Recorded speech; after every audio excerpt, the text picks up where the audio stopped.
When you see the Modwave and Wavestate next to each other, we can easily spot similarities. But what are the main differences and which one suits your needs the most? That's what this video is all about. First, let's talk about the physical similarities. The Modwave and Wavestate are shipped in the same box. They have the same casing and have the same keybed. When it comes to buttons and knobs, they have similar effects, LFO, filter and envelope controls. They both have 16 wave sequencing buttons, but the buttons on the Modwave are separated into groups of 4, while all the buttons on the Wavestate are next to each other.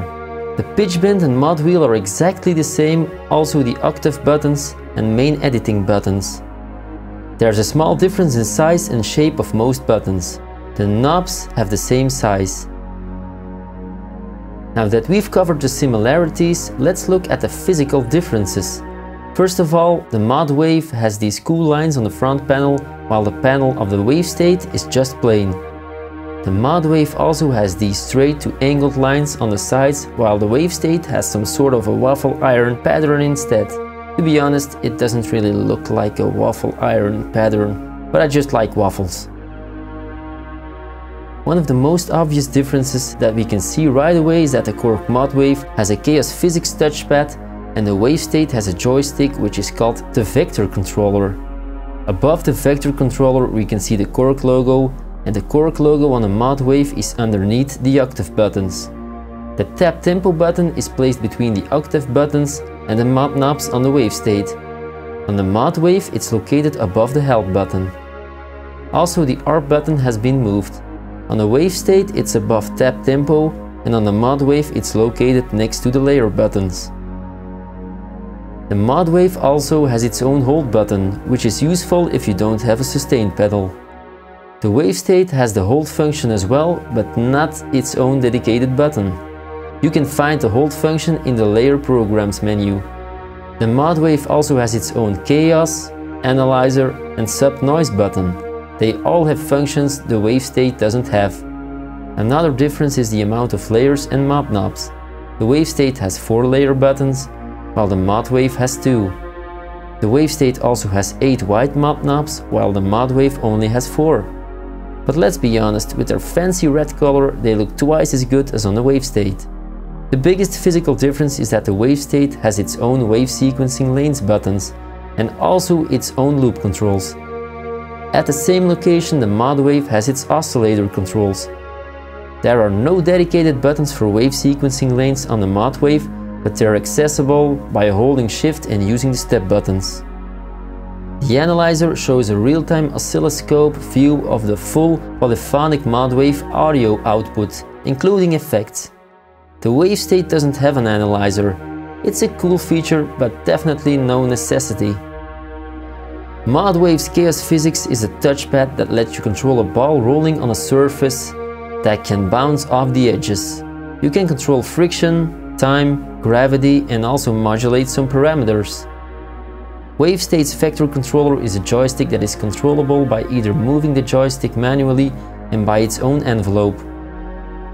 There are also multiple parameters that are modulatable, such as positions, time and timescale.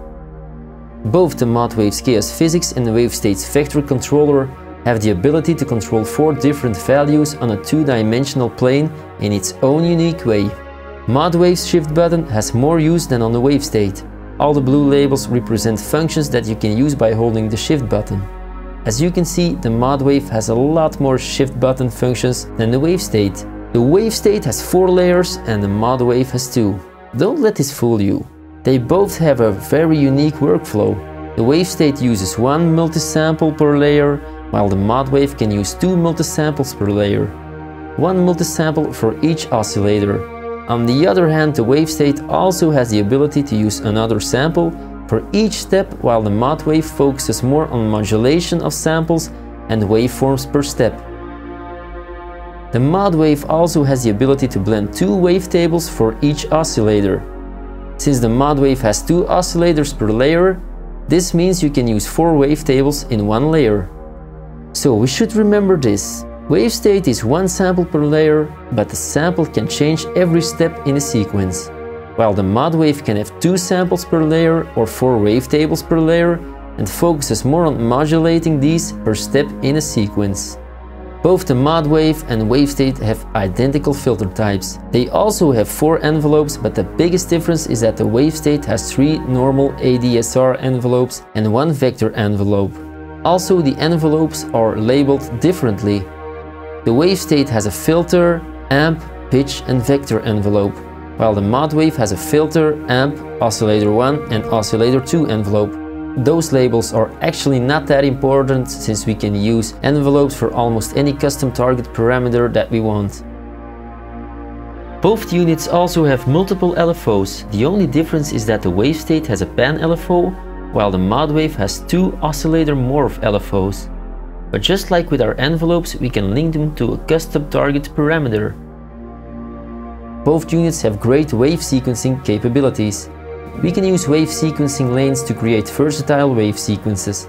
The timing lane is used to program the duration of all our steps. In the pitch lane, we can alter the pitch to accentuate certain notes, for example an octave higher, or even create complete melodic IDs with different intervals. The shape lane gives us different shapes that we can use to modulate certain parameters such as volume or the amount of cutoff to create accents. And the step sequencing lane gives us the ability to send a certain value to a modulation source per step.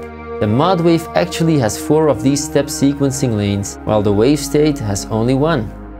But the Wavestate also has a sample and gate lane, which the Modwave doesn't have. In the sample lane we can change our sample per step, which is a major advantage of the Wavestate. You can, for example, switch from a church organ to a choir and then to some strings just by using 3 steps on the sample lane. The gate lane is used to cut off the sound at a certain length. We can use this to accentuate offbeat steps. For example, this is a 4-step loop using the gate lane, and steps 2 and 4 have a gate length of 50% and 30%. The Modwave also has the ability to record directly on the pitch lane and 4-step sequencing lanes. This is a nice feature that the Wavestate doesn't have. Both units have the same effects. You can use a pre-effects, mod effects and delay for each layer separately, and 1 reverb plus EQ on the master bus. These are all the major similarities and differences explained. If I need to tell you how the Wavestate sounds in 1 sentence, then I can tell you this. The Wavestate is, and the Modwave is more of a. I hope that makes sense. Anyway, don't forget to subscribe to my channel so you don't miss out on any future Wavestate and Modwave content. Also check out my previous videos that I made about the Wavestate and Modwave, including free samples. So yeah, definitely check that out. And also I hope to see you in the next video.